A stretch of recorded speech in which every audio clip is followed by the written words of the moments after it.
بالله بسم سورة الفاتحة. بسم الله. الحمد لله رب العالمين الرحمن الرحيم مالك يوم الدين إياك نعبد وإياك نستعين اهدنا الصراط المستقيم صراط الذين أنعمت عليهم غير المغضوب عليهم ولا الضالين. أعوذ بالله من الشيطان الرجيم. بسم الله الرحمن الرحيم. إن الله وملائكته يصلون على النبي يا أيها الذين آمنوا صلوا عليه وسلموا تسليما.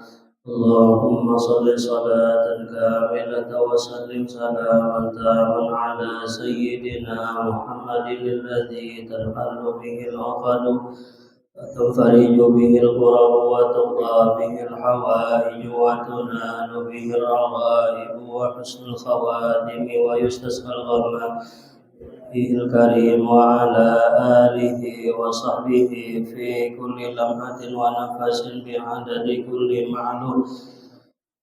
اللهم صل صلاة كاملة وسلم سلاما تاما على سيدنا محمد الذي تنحل به العقد وتنفرج به الكرب وتقضى به الحوائج وتنال به الرغائب وحسن الخواتم ويستسقى الغمام بوجهه الكريم وعلى آله وصحبه في كل لمحة ونفس كل معلوم لك. اللهم صل صلاة كاملة وسلم سلاما تاما على سيدنا محمد الذي تنحل به العقد وتنفرج به الكرب وتقضى به الحوائج وتنال به الرغائب وحسن الخواتم ويستسقى الغمام بوجهه الكريم وعلى آله وصحبه كل لمحة ونفس بعدد كل معلوم لك. اللهم صل صلاة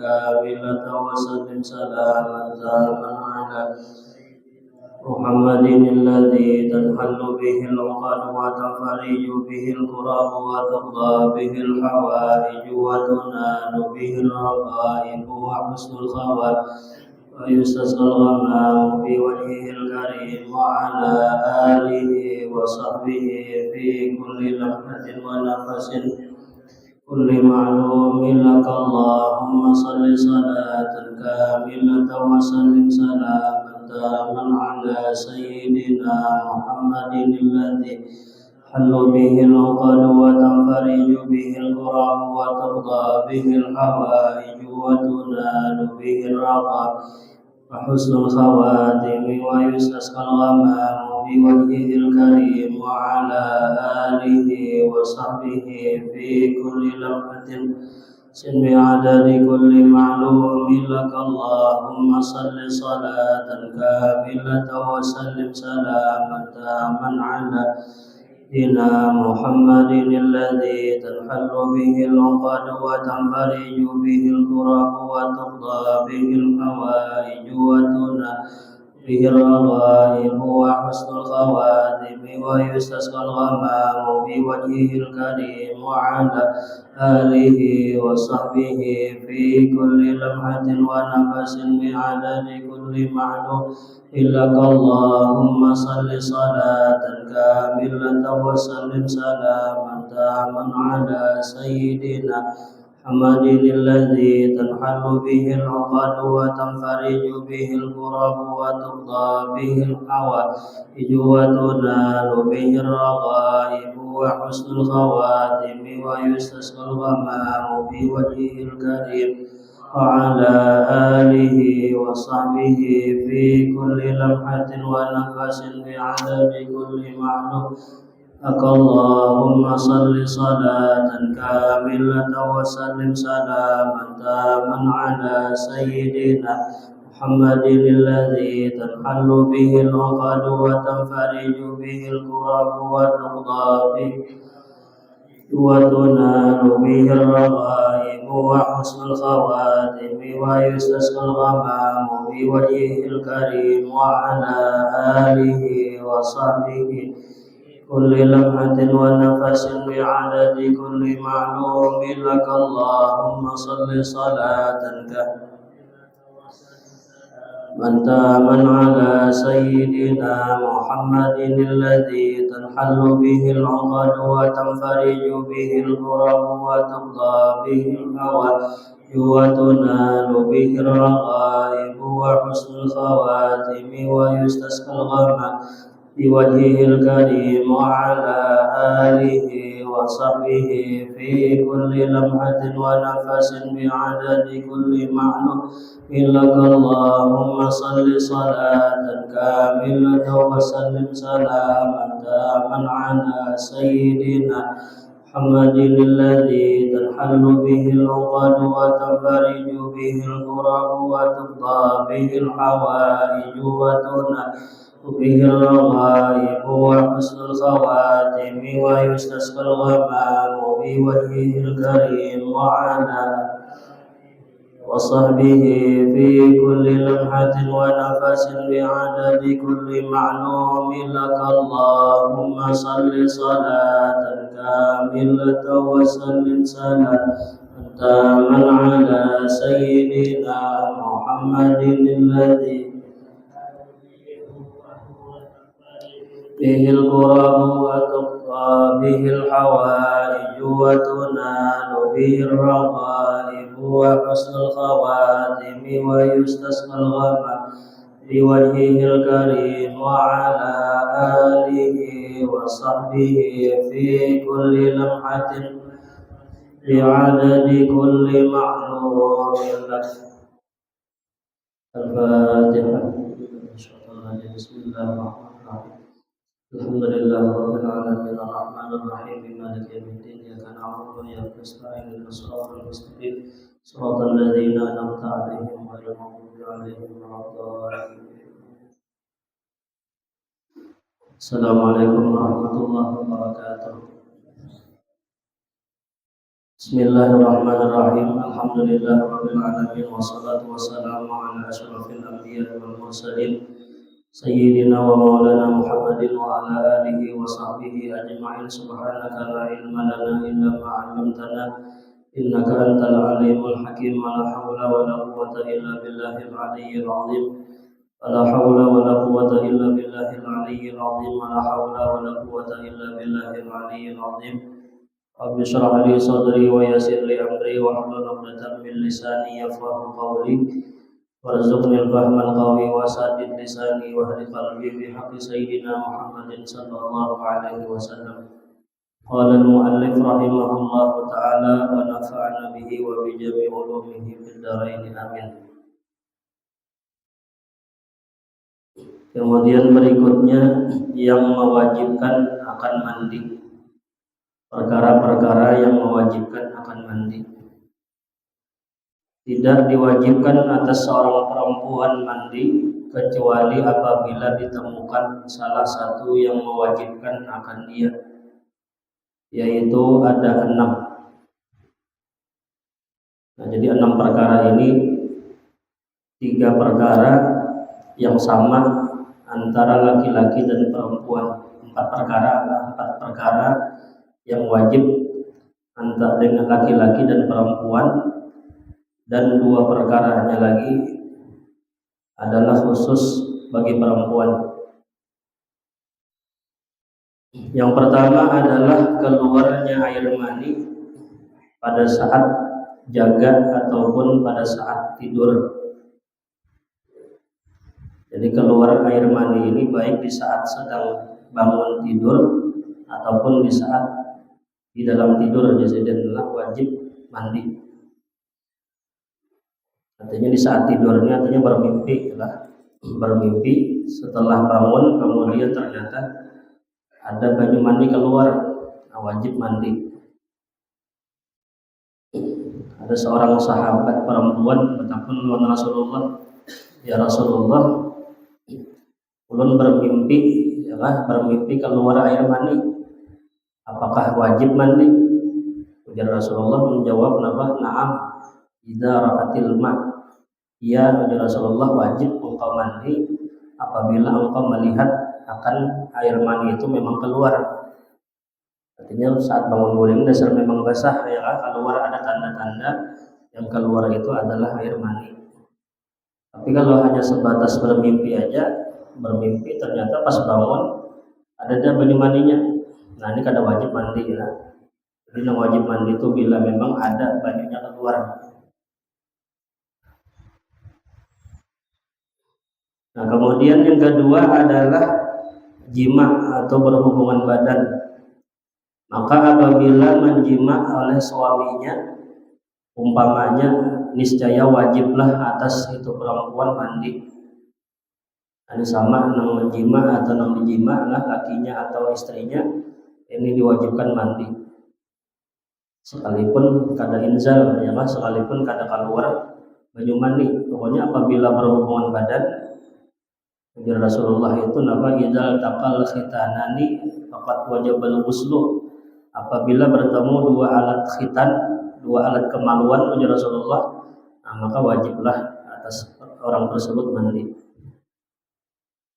Ada yang mengatakan khitan ini adalah kemaluan laki-laki, kemaluan perempuan bilanya sudah tagatok ya kan, apabila begatokan masuk pun kada masuk maka wajib mandi.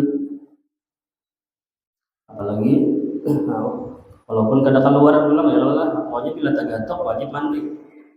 Nah, cuma ada lagi ulama yang mensyarahkan ini hadis, maksud bertemunya dua khitan ini adalah ketika hasyafah zakar itu kepala ampun lakian itu sudah tenggelam masuk, nah wajib mandi.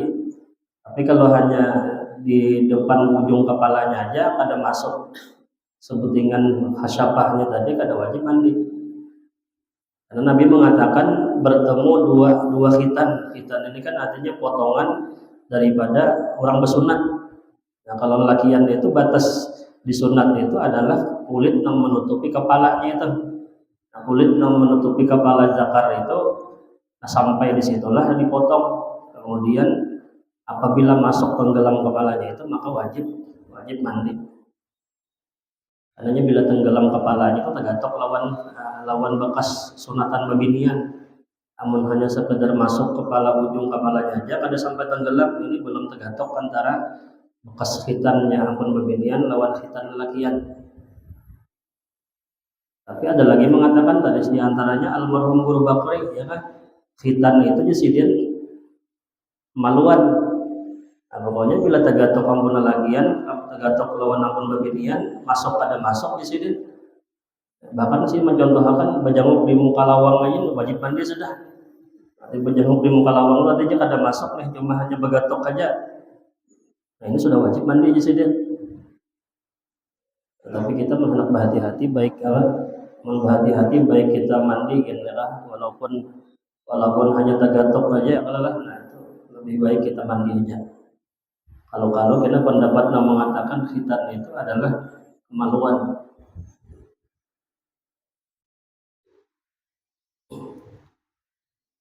Nah, kemudian yang ketiga adalah ini khusus bagi perempuan, yaitu adalah haid.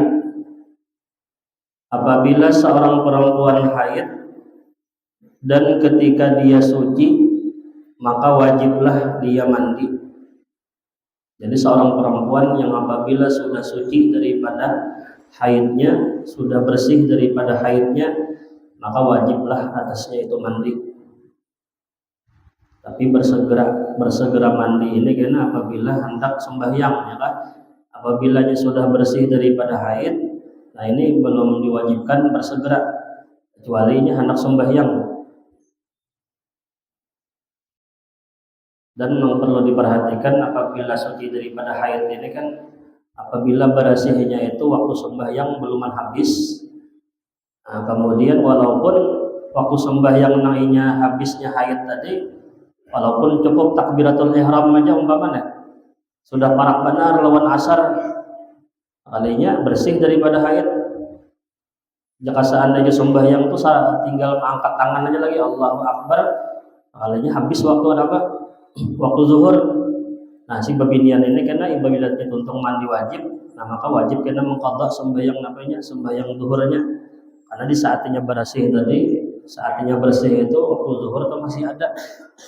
Sekalipun waktu zuhurnya itu sekadar mengangkat takbiratul ihram aja. Dan apabila bersihnya tuh di waktu asar, sudah hendak habis waktu asar, tinggal sarakaat aja lagi nih, umpama sembahyang tuh samanit aja lagi habis waktu asar. Nah maka kenanya apabila tuntung mandi wajib inya mengqadha sembahyang asar tadi, karena di saat inya bersih itu asar itu masih ada, walaupun sekadar 1 rakaat aja waktunya. Dan bukan hanya asar aja yang wajib diqadha, tapi zuhur pun nanti juga diqadha juga. Karena zuhur ini sembahyang yang kawa dijamak, ya kah, kawa digabung lawan sembahyang asar. Ya, bila kawa dijamak takhir, nah maka karena sembahyang itu wajib nama ngarannya diqadha juga. Atau si babinian tadi bersihnya di waktu isya. Di waktu isya bersih daripada haid, ya kah? Nah maka karena isya'nya digawi, maghribnya pun juga diqadha. Nah, karena maghrib ini sembahyang mengkawa di jamak takhir dengan sembahyang apa? Sembahyang isya. Nah, kemudian juga ketika datang haid, nah ini penting juga nih, ketika datang pertama haid, datang haid itu umpama di waktu zuhur. Nah kemudian di saat datangnya haid tadi, babinian tadi beluman lagi berzuhur. Pas tadahulu haid datang. Nah, karena bila sudah suci daripada haid diqadha zuhurnya. Nah, karenanya di saat inya datang haid tadi, sembahyang belum tagawi lagi. Sudah 1/2 jam zuhur masuk belum sembahyang ada lagi babinya nih. Artinya cukup aja kalau seandainya sembahyang zuhur itu cukup waktunya sudah 4 rakaat. Nah, sekalinya kada sembahyang belum sembahyang datang haid. Nah, kena sembahyang zuhur waktu datang haid itu wajib diqadha apabila sudah hanya bersih daripada haidnya.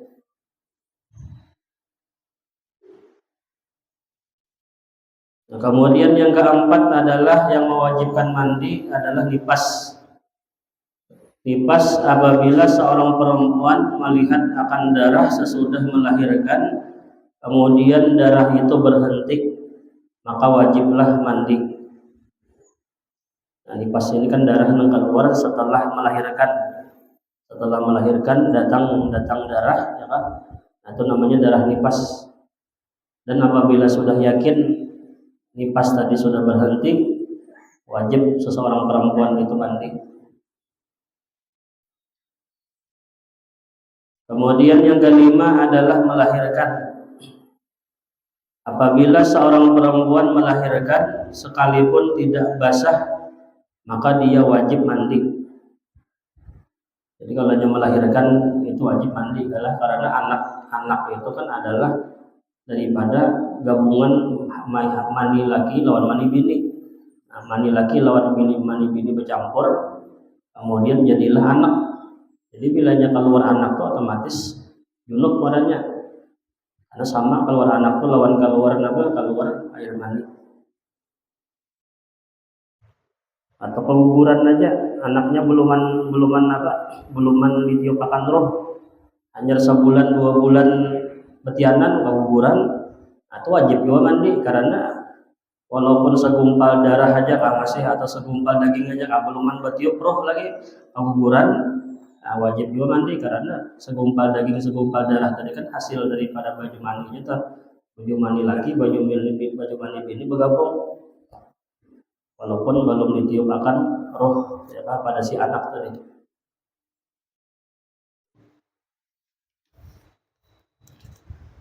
Nah, kemudian yang keenam yang mewajibkan mandi adalah maut atau mati. Dan yang dikhitab dengan mati di sini adalah semua orang yang hidup. Nah, orang yang hidup, tapi yang selain daripada mati syahid lah. Orang yang mati biasa aja nih kada mati syahid yang mati di medan perang. Nah, maka ini karena kada diwajibkan mandi bagi si mati syahid tadi, cukup dikafani. Kemudian seandainya baju ada yang waktunya meninggal tuh bajunya berdarah-darah, buat aja di situ dalam kain kafan tadi. Nah, kemudian setelah itu disembahyangkan, dikuburkan. Jadi kada wajib dimandiakan. Bahkan ada yang mengatakan kada usah disembahyangkan, cukup langsung dikafani, langsung dikuburkan. Karena orang yang mati syahid ini sudah sudah diampuni Allah dosa-dosanya. Bahkan karena memandi orang mati syahid ini hukumnya haram, haram hukumnya. Karena dengan kita memandi itu darah nang bekasnya meninggal itu hilang, akhirnya dikubui pakai banyu. Nah, itu menghilangkan darah orang mati syahid itu haram, karena darah itu keutamaan bagi orang mati syahid. Darah itu nanti menjadi saksi di hari kiamat bahwasanya dia itu mati di medan perang melawan orang-orang kafir. Atau yang pertama yang tidak wajib dimandikan adalah orang yang mati syahid dunia akhirat. Nah, kemudian yang kedua yang kada usah dimandiakan adalah keguguran. Bayi yang keguguran, tapi bayi ini belum batiup roh lagi, masih segumpal daging atau segumpal darah, belum jadi bayi yang batiup roh.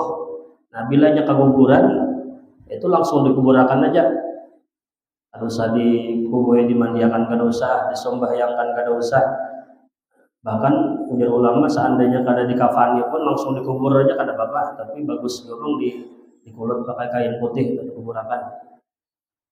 Itu bilanya keluarannya itu beluman beroh lagi di bawah umur 4 bulan. Karena bayi itu kan berohnya itu ditiup roh itu di saat umur sudah 4 bulan kandungan. Kalau masih 3 bulan ya kan, masih 2 bulan ini belum ada rohnya. Tapi bilanya sudah keguguran itu 4 bulan atau lebih 4 bulan, nah itu anaknya sudah hidup, maka kena waktunya meninggal itu dimandiakan, dikafani, disembahyangkan, dikuburkan sama kayak orang dewasa. Nah, cuman karena sembahyangnya doanya kadang doa kayak kita orang tua, Allahumma lahu warhamhu itu kan bisa. Karena bayi yang lahir itu pada berdosa juga. Doanya itu kan kena meminta supaya anak yang meninggal ini kena mudahan jadi tabungan gasan kuitannya, ya kan? Jadi memberi syafaat kena kepada kuitan yang ditinggalkan oleh si bayi tadi. Nah, jadi mati ini termasuk perkara yang mewajibkan mandi bagi laki-laki maupun perempuan. Kemudian fardu mandi atau rukun mandi. Fardu mandi ada 2. Yang pertama adalah niat. Kami sudah menjelaskan caranya. Apabila seorang perempuan mandi dan ia tidak berniat dengan hatinya, maka mandi tersebut tidak sah. Sebelumnya sudah diterangkan sidin ya kan, pendengaran niat itu kan semalam adalah letaknya di dalam hati. Adapun yang kita ucapkan di mulut itu lapas itu artinya sunnah aja nih. Sunnah diucapkan di mulut dan wajib meniatkan di dalam hati. Dan niatnya semalam banyak macam-macamnya lah. Apakah itu meniatakan satu-satu kah nang haid, sahajaku berniat mengangkat hadas haid, nang nipas sahajaku berniat mengangkat hadas nipas, atau yang wiladah nang melahirkan sahajaku mandi untuk mengangkat hadas wiladah, boleh nang itu satu-satu. Atau bila hendak nang mencakup seberataan aja, nang nawaitul ghusla di rafil hadasil akbar, ya semalam sahajaku berniat mandi untuk mengangkat hadas besar. Jadi hadas besar ini masuknya junub, keluar air mani, haid, nipas, wiladah sama.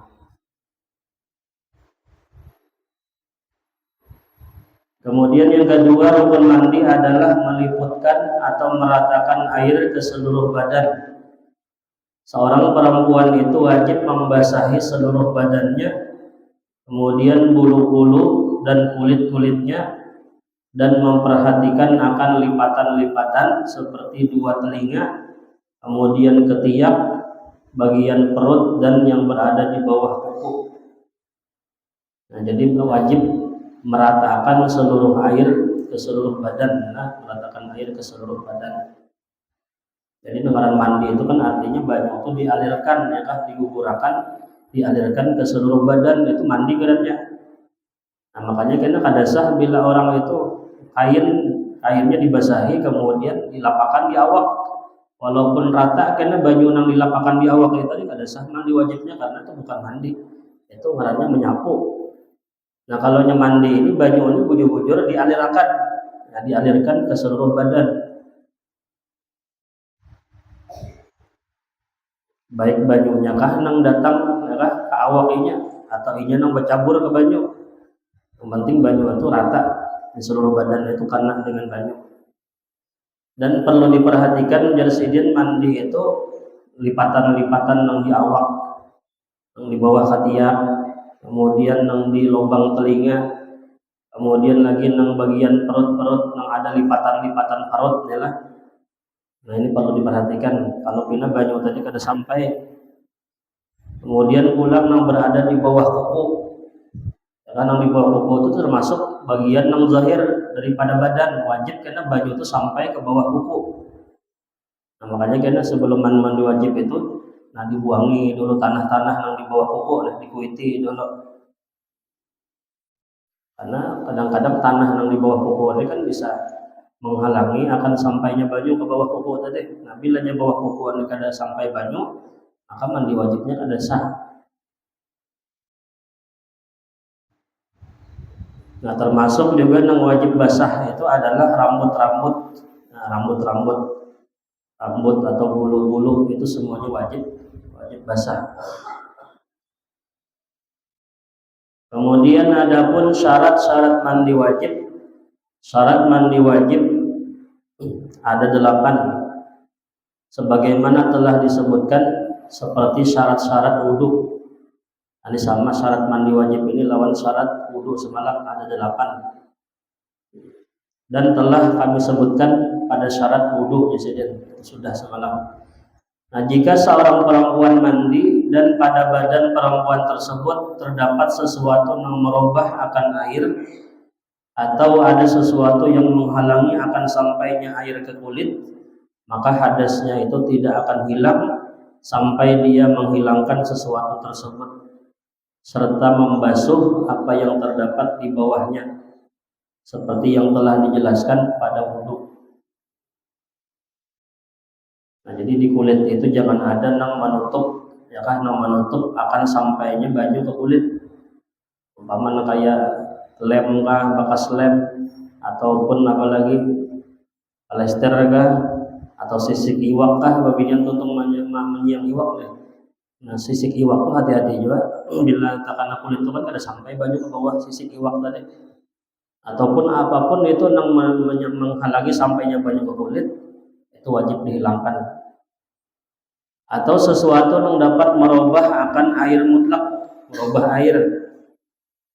Kayak bagian di muha ada bedak atau ada gincu atau ada apa lagi yang di atas mata nih, di kelopak mata nih. Nah, itu wajib dihilangkan sebelum mandi wajib dulu supaya banyu yang dibubuyakan ini jangan sampai berubah dengan sesuatu itu.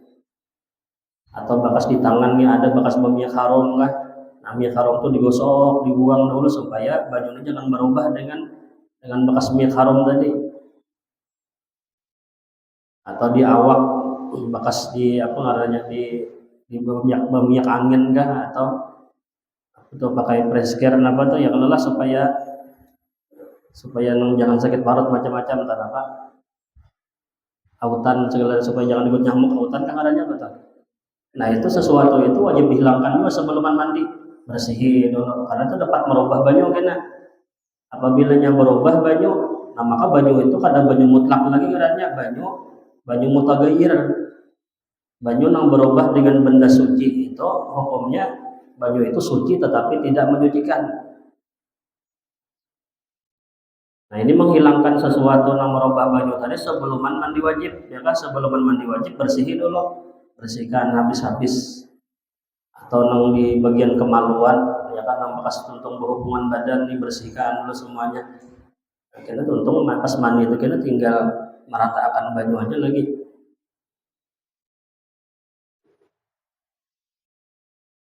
Nah, kalau seumpama di bagian badan kita nih ada saplas kan bagaimana menutupi luka atau perban kan. Nah, itu kan bilanya kada kawa dipacul, umpamanya perban ini sudah memang berikat, sudah bila dipacul ini karena bisa lambat luka yang di bawah perban tadi atau di bawah saplas tadi. Nah, itu kan usah dipacul, itu cuman kena diganti lawan tayamum. Karena tayamum ini mengganti nang bagian nang kada banyu tadi. Nah, jadi kuboy seadanya nang kawa di kuboy pakai banyu. Nah bagian nang apa ngarannya, bagian nang di atas perban tadi kan, perban itu kan usah di apa ngarannya, di kan usah dikubur ya, dilalukan aja baju disapu di atas apa, di atas perban itu. Nah kemudian kena ganti daripada di bawah perban itu batayamum. Nah, batayamumnya ini boleh batayamum dahulu kah atau mandi berdahulu terserah aja. Tapi yang utama itu dari ulama batayamum dulu ya kan, batayamum dulu sebagai pengganti daripada nang ada perbannya tadi. Nah itu hanya mandi wajib, hanya berkubui pakai banyu.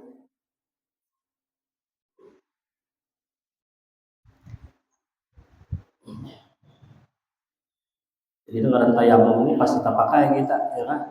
Ada nang hadang banyu pada aja, kalau mungkin kita yang kita pada sini kan banyu pada mungkin kehabisan banyu di sungai banyak.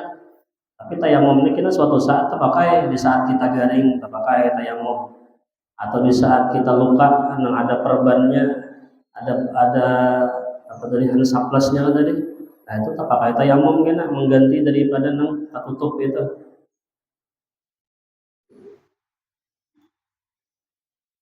Nah kemudian tata cara mandi wajib dan kewajibannya dan sunnahnya. Seorang perempuan itu hendaklah dia membasuh terlebih dahulu kedua telapak tangannya. Nah, sebelum mandi wajib, nah ini perlu diperhatikan tangan dibasuh. Basuh telapak tangan dulu, ini sunnah hukumnya lah. Kemudian setelah itu dia basuh juga kemaluan dan sekitarnya. Dan setelah itu pulang berkumur-kumur, memasukkan air ke dalam hidung. Kemudian setelah itu dia berwudu dengan wudu yang sempurna dengan melaksanakan segala kewajibannya dan sunnahnya. Nah, nanti sama lawan wudu kita sembahyang lah. Ini bila hendak kita nih berwudu pada wudu sebelum mandi wajib nih. Ini sunnah kan berwudu dulu. Tapi sebelum kita berwudu nih kemaluan tuh dibersihi dulu supaya kita di saat mandi wajib tuh pada tergatok lagi lawan kemaluan. Karena mun tegatok pulang kemaluan ya sia-sia. Wudu nang di awal tadi lah. Nah, ini cara mandinya nih begisik dulu nih, begisik dulu kan. Kemaluan dibersihkan dulu bila hendak kami-kamihakan dulu. Kemudian mengkawa bergosok di lubang dubur belakang atau digosok juga dibersihin dulu. Nah, supaya karena pas kita sudah mandi wajib ini wudu sudah sempurna, awak sudah bersih, tinggal berniat aja lagi, berniat menggoyahkan baju ke seluruh badan, meratakan baju, membuai kepala 3 kali, sebelah kanan 3 kali, sebelah kiri 3 kali.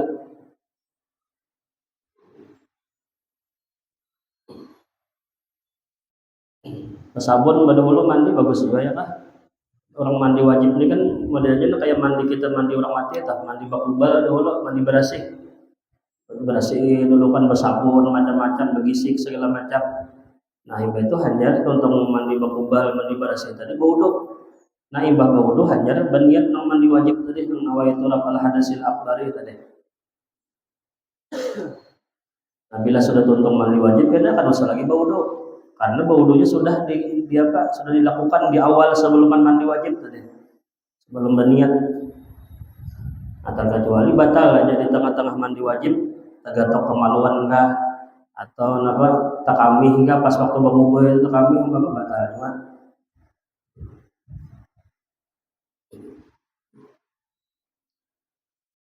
Kemudian berwudu dengan wudu yang sempurna dengan melaksanakan segala kewajiban wudu dan sunnah wudu. Kemudian memperhatikan akan lipatan-lipatan dan kemudian berniat seperti yang telah dijelaskan terdahulu. Nah setelah tuntung wudu tadi kan awak sudah bersih begisik dan seterusnya, nah baru berniat mandi wajib. Kemudian dia mencucurkan air ke kepala, kemudian bagian muka sebelah kanan, kemudian bagian belakangnya, kemudian bagian muka sebelah kiri, kemudian bagian belakangnya, dan kemudian membaca doa seperti doa sesudah wudu.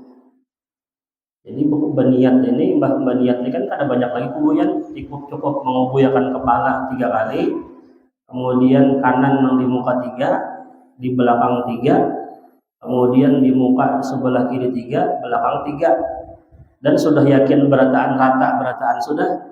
Nah, imba itu untuk mandi wajib, tinggal berdoa aja lagi. Imba untuk mandi wajib tadi berdoa aja sama doa-doa apa? Doa wudu. Asyhadu an la ilaha illallah wahdahu la syarikalah wa asyhadu anna Muhammadan abduhu wa rasuluh. Allahumma ja'alni minat tawwabina wa ja'alni minal mutatahhirina. Sampai tuntung ya kan, sama dengan doa apa setelah berwudu. Yang banyak tuh biasanya mandi wajib nih bagisiknya sudah pas berniat itu ya kalau padahal yang sunnahnya itu kan bagisik itu sebelum daripada kita berniat mandi wajib. Ya sahaja bang kita tuh pas waktu buku pertama tuh langsung berniat sahaja. Misalnya kita sampai ke Batang langsung aja ambil baju sejipuk, baca dulu nawaitul husna li rabbil hadasil akbar jamil badani fadlillahi taala. Langsung buku yang pertama langsung. Nah, yang buku itu bagisik macam-macam ya, bagisik tercapai kemaluan, bakami macam-macam waktu wudu, waktu mandi wajib tadi. Sampai tuntung bersih sudah. Nah, itu sahaja mandi wajibnya cuman ada tagawi lo sunnah tadi. Sunnah mandi tadi kada tagawi nang begosok pada hulu. Ya kemudian lagi berwudu pada hulu. Berkubui kepala pada hulu 3 ya kan? Nah, itu pertagawi sunnah. Ya walaupun secara hukum fikihnya sahaja karena baju ini sudah rata berataan ke seluruh badan. Cuman kada tagawinya tuh nang sunnah nang wudu tadi.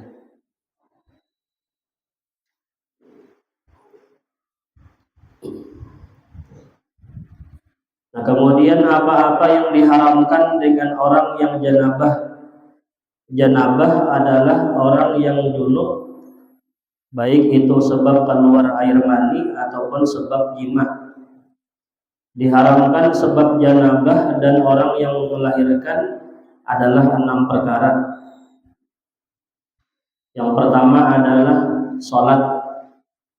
Yang pertama sholat diharamkan bagi orang yang junub atau orang yang melahirkan. Jadi melahirkannya sama lawan junub ya. Karena melahirkan tadi anak yang keluar itu kan adalah air mani, namun sudah berubah bentuk jadi manusia. Haram sembahyang, termasuk sembahyangnya kan kena sampai sujud syukur, sujud tilawah. Nah, itu termasuk daripada sembahyang. Makanya orang yang sujud syukur, sujud tilawah itu kan wajibnya apa? Wajib berwudu. Kemudian yang kedua adalah tawaf. Nah, tawaf ini baik tawaf yang wajib atau tawaf sunnah ini diharamkan bagi orang yang junub. Bahkan tawafnya kita 2 buting haram ya kan. Pertama tawafnya, yang kedua pulang masuk ke dalam Masjidil Haram. Kemudian yang ketiga menyentuh Al-Qur'an. Menyentuh Al-Qur'an ini haram bagi orang yang junub. Dan yang keempat adalah membawa Al-Quran. Membawa ini lebih haram lagi daripada menyentuh. Kalau menyentuh aja haram, apalagi membawa. Nah, cuman karena membawa Quran ini kan ada yang dibolehkan di saat kita itu tergabung dengan kita bawa nih lawan bawaan yang lain. Misalnya kita di batas ya lah, membawa tas. Dalam tas ini kan ada Quran ada di situ. Kemudian apa lagi?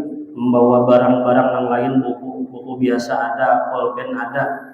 Sekalipun sebuting pulpen aja yang lain daripada Quran. Nah, bila kita niatakan membawa barang itu atas dari membawa barang yang lain daripada Quran, nah maka boleh kita. Ada haram hukumnya karena yang kita niatakan itu membawa barang, bukan membawa Quran. Sekalipun ada Qurannya dalam tas tadi. Atau kita meniatkan apa-apa, pokoknya membawa biasa aja, kada membawa apa-apa di hati nih, niat membawa Quran kada jua, niat membawa barang kada jua, nah itu boleh aja jua. Tapi kalau diniatakan membawa Quran, haram hukumnya. Atau diniatakan membawa Quran lawan membawa barang yang lain, nah ini haram juga bagi orang yang junub. Kemudian yang kelima yang diharamkan bagi orang yang junub adalah diam di dalam masjid. Yang dimaksud berdiam di sini adalah baik berdiri ataupun berduduk, sekalipun berjalan dengan berulang-ulang. Jadi berdiam dalam masjid, duduk ataupun berdiri, walaupun 1 mat aja, walaupun sedetik aja umpamanya. Masuk ke dalam masjid, berdiam sedetik, itu keluar aja, itu haram bagi orang yang junub. ataupun kada berdiam dalam masjid, kada berdiam tetapi nya berjalan berputar-putar, masuk ke dalam masjid berputar, berjalan tawaf dalam masjid dulu, enggak tuh keluar. Nah itu sama hukumnya, hukum berdiam juga nang berputar-putar tadi. Nah itu haram bagi orang nang junub. Dan tidak haram menjadi ulama apabila ini itu sekedar lewat saja, amal lewat saja kada haram hukumnya, masuk di pintu sebelah kanan kemudian keluar langsung ke pintu sebelah kiri, ada berdiam dalam masjid lalu aja ada apa. Tapi kalau ia pastinya masuk kemudian keluar aja di pintu yang lain yang sekira-kira berputar, masuknya di situ apa nih, masuk keluarnya di sana, nah kada boleh. Itu hukum jadi berputar jadinya, berputar tadi kan sama lawan berdiam. Tapi bilanya masuknya di situ, keluarannya langsung keluar di situ kada apa-apa. Itu lalu aja ngarannya. Dan yang termasuk masjid itu dan ulama kan ruangan utama nih, ruangan utama kita nih, ini kan ruangan utama nih. Nah, termasuk juga teras. Nah, teras itu juga termasuk bagian masjid. Imam kita Syafi'i mengatakan mengarah masjid itu adalah tempat yang diperuntukkan disiapkan gasan sembahyang. Tapi kalau halaman kada termasuk lah, halaman itu bukan termasuk masjid. Jadi kalau di halaman masjid boleh bagi orang junub. Atau di ruangan yang lain sekalipun dia berdempet lawan masjid. Kayak rumah rumah kaum kah misalnya berdempet lawan masjid kada apa-apa. Berdiam dalam rumah kaum tadi kada apa-apa. Walaupun rumahnya itu menyurambi kita ke hingga masjid, nah bertempel dalam masjid kada apa-apa. Memang ibadah pada rumah kaum haram kan akan bisa mengasihan kaum yang bila berhubungan haram kaumnya kalalah. Jadi rumah kaum ini kada termasuk masjid. Atau lagi ruangan yang lain, ruangan mic ya, misalkan ruangan sound system. Nah ini kada termasuk masjid juga. Karena disiapkan tuh gasan apa namanya, gasan ruangan sound system, bukan ruangan masjid. Atau lagi gudang,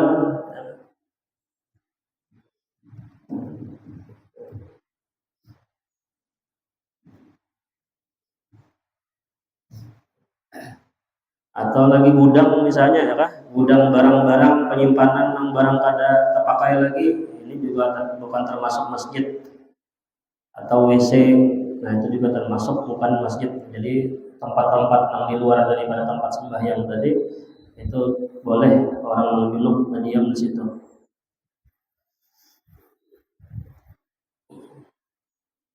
Nah, kemudian yang keenam yang diharamkan orang yang junub adalah membaca Al-Quran dengan maksud membaca Quran, dengan niat membaca Al-Quran. Sekalipun yang dibacanya setengah ayat saja, walaupun seayat atau setengah ayat ataupun cuma satu kalimat saja, satu kalimat daripada Al-Quran, membaca Bismillah, nah itu aja nih kan, itu kan seayat pun kada sampai Bismillah, tapi ini membaca Bismillah tadi niatnya adalah niat membaca Quran, atau haram bagi orang junub. Tapi kalau niat zikir ya boleh, atau niat mengambil berkah boleh juga. Cuma sebelum makan itu kan Bismillah dulu nih, Bismillahirrahmanirrahim. Tapi niat membaca Bismillah ini niat zikir sebelum makan boleh. Atau ibadah untuk makan membaca Alhamdulillah termasuk ayat daripada Al-Quran boleh juga, tapi niatkan niat zikir. Atau membaca apa lagi misalnya membaca innalillahi wa inna ilaihi raji'un ketika dapat musibah pasrahatan lagi junub, membaca innalillah, menyatakan membaca zikir boleh juga.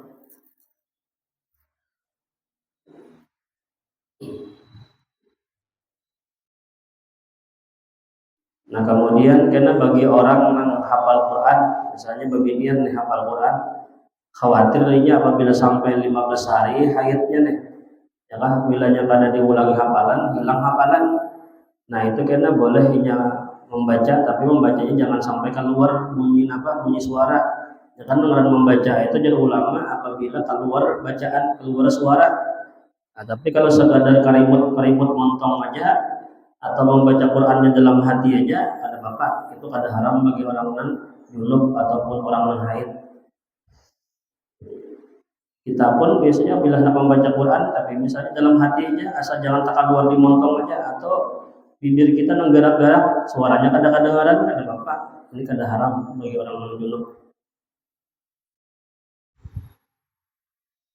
Nah, cuma karena ajar ulama nang boleh diniatkan zikir itu jangan panjang-panjang, namun seayat aja atau setengah ayat, ataupun cuma seayat 2 ayat aja kada bapak niat zikir. Namun sasurahan kada bawa diniatkan zikir. Biasanya babinian ini sudah terbiasa saban malam itu membaca Yasin, Waqiah, Tabarak, Pasrahatan Haid, kan kada kawa membaca apa? Ada kawa membaca Yasin, Waqiah, Tabarak. Nah, maka jangan membaca Yasin, Waqiah, Tabarak waktu haid.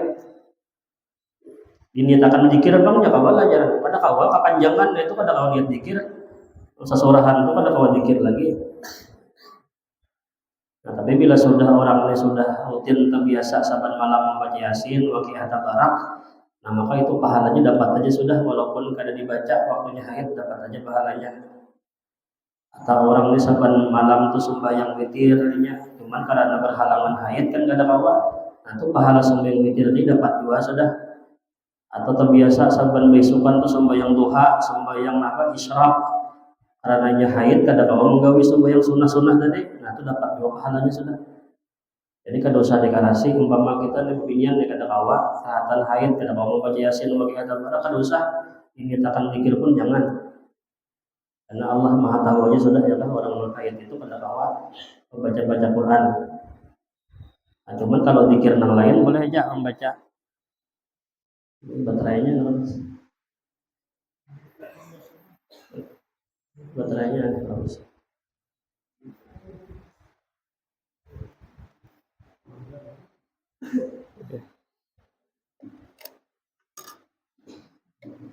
Baterainya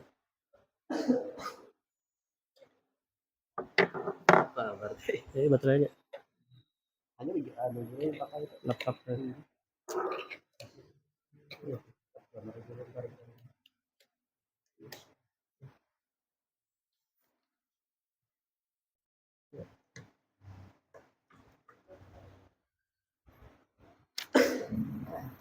Nah, tapi kalau membaca yang lain daripada Quran, ya Kak, boleh aja. Kebinian haid membaca sholawat, atau membaca tasbih, atau membaca zikir-zikir, ya Kak. Nah, itu boleh di saat sedang haid. Bahkan disuruh ya Kak, orang haid itu cepat diparaki syaitan kita apabila kosong pikirannya. Nah, jadi orang haid itu dibanyak-banyak bacaan yang lain daripada Quran, zikir-zikir dibaca aja. Karena orang di saat sedang pada bersih, kan bagian haid itu kan pada bersih, nah itu mudah dimasuki syaitan macam-macam. Nah, kemudian ada pun hikmah daripada diwajibkannya mandi mempunyai beberapa hikmah. Di antaranya dikatakan oleh Abu Dzar, mandi itu akan menghilangkan rasa malas dan lelah. Dan orang yang tidur dalam keadaan suci, maka rohnya akan naik ke angkasa berkumpul dengan roh-roh para malaikat, dan dia akan menyaksikan berbagai keajaiban ciptaan Tuhan. Hal ini tidak akan didapat di saat roh orang yang bersangkutan dalam keadaan junub atau belum mandi junub, belum mandi wajib. Nah, jadi bila kita di malam hari junub, baik junub bekas berhubungan kah atau bekas keluar baju mandi kah, nah maka cepat-cepat mandi di malam itu juga. Karena bila kita guling dalam keadaan junub tadi, dalam keadaan regat tadi, nah ini kita kada kawa roh kita ini berkumpul dengan roh para malaikat, rohnya orang-orang saleh, ya, rohnya wali-wali. Karena di saat itu kita sedang dalam keadaan kotor. Tapi bila orang itu guling dalam keadaan suci, sudah mandi wajib, berwudu, pulang guringnya, nah itu kan rohnya itu naik untuk berkumpul dengan roh para malaikat. Dan bila meninggal di saat guring tadi kan belum mandi wajib, maka meninggalnya dalam keadaan kotor, meninggal dalam keadaan ada bersih. Itu kita di hari kiamat dituntut oleh rambut kita, kuku kita, segala macam, jalan-jalan apa? Kami nih meninggal dalam keadaan belum mandi bersih lagi. Nah, jadi kita banyak menuntut di hari kiamat karena kita meninggalnya dalam keadaan yang kotor. Makanya bila kawat bila malam itu sebelum mengguring engkau mandi ya kan. Di malam itu juga mandinya. Tapi bila kada kau mandi kedinginan umpama lah sekurang-kurangnya berwudu lah dulu berwudu bersihkan kemaluan. Nah, itu berwudu lah. Dan bila kita kada mandi wajib itu kan di rumah kita tuh bila ada nang junub pertama dulu malaikat kada pun masuk punya. Malaikat itu pada mau masuk ke rumah nang rumah itu ada orang nang junub. Nah, bila malaikat kada masuk, ini kena nang masuk itu setan, nang masuk jin, macam-macam. Kemudian mandi tadi isin menambah akan semangat ataupun kekuatan. Andai kita mau merenungkan mengapa keluar air mani itu mewajibkan akan mandi, sedangkan buang air kecil atau buang air besar itu hanya mewajibkan wudhu. Padahal keduanya keluar dari tempat yang sama.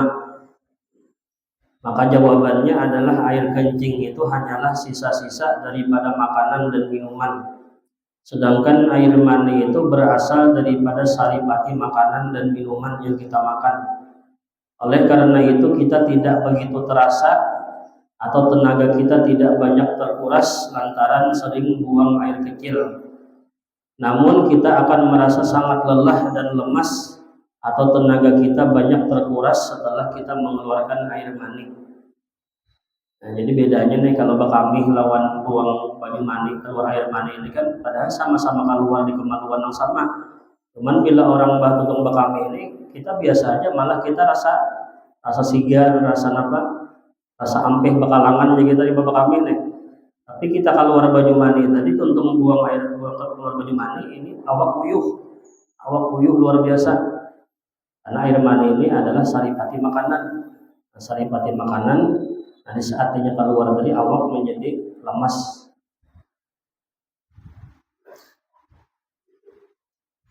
Dan juga sebagai bentuk kasih sayang Allah terhadap kita, karena kita dalam sehari itu buang air kecil itu sampai berkali-kali. Bahkan jika dihitung bisa belasan kali. Seandainya buang air kecil itu diwajibkan mandi, nah tentu sangat memberatkan kepada kita. Nah, seandainya sih kami ini wajib juga mandi, maka bilang kada mandi terus ya kalau kami wajib mandi sampai 10 kali kita kami sehari 10 kali wajib mandi lah. Itu kalau orang wajib mandi kan kada juga kalau sampai 4-5 kali ya kan. Nah, ini sesuai dengan dasar Islam yang merupakan agama yang mudah dan tidak mempersulit kepada umat. Begitu juga keluarnya darah haid itu cukup menguras tenaga perempuan, sebagaimana keluarnya air mani menguras tenaga laki-laki. Bahkan perempuan yang haid itu cenderung memiliki emosi dan perasaan yang sedikit tinggi, sehingga perempuan yang haid itu mudah sekali marah-marah.